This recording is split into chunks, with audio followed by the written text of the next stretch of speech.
એ રામ રામ.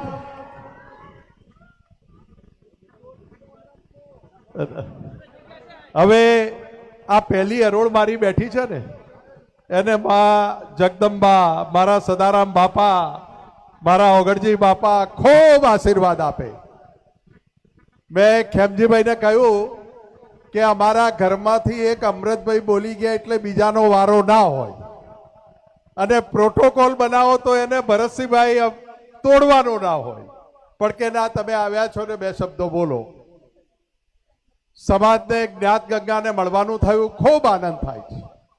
અહીંયા વાતો થઈ કે ત્રીજી વખત આપણે સમાજના બંધારણ માટે મળી રહ્યા છીએ, ત્યારે જે રાજકીય અને સામાજિક આગેવાનોને વિનંતી કરું છું કે જિલ્લે જિલ્લે 15-20 જણાની કોર્ડિનેશન કમિટી બનાવો. જ્યારે પણ કોઈ નિર્ણય લેવાના થાય ત્યારે જિલ્લાની સમિતિ, 3 જિલ્લાઓની સમિતિ, ઉત્તર ગુજરાતની સમિતિ, એ બધા ભેગા થઈને જે મુદ્દાઓની ચર્ચા કરવાની હોય એ ચર્ચા કરીને પછી સમાજ પાસે મુકાય. એ કામ થશે તો વધારે સારું લાગશે. આ બંધારણ જે છે એક એક ગામમાં, એક એક વાહમાં વંચાય એવું કરવું છે, અને એના માટે તાલુકા સમિતિઓ, એના માટે ગામ સમિતિઓ, એના માટે 3 જિલ્લાની સંકલન સમિતિઓ આ કામ રાખે.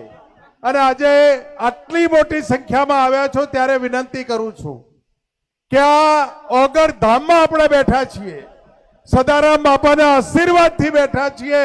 આજથી એક નિયમ નક્કી કરજો કે સમાજમાં કોઈની કાપતી નહીં કરું. તમે કાપતી બંધ કરો એટલે આ રીહવાળો સમાજ છે, આ બોલ્યો છે અત્યારે હું જોઈ લઉં છું.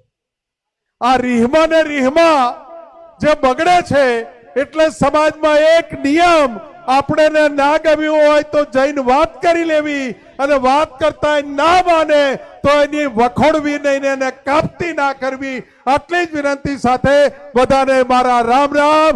જય સદારામ બાપા, જય ઓગણજી.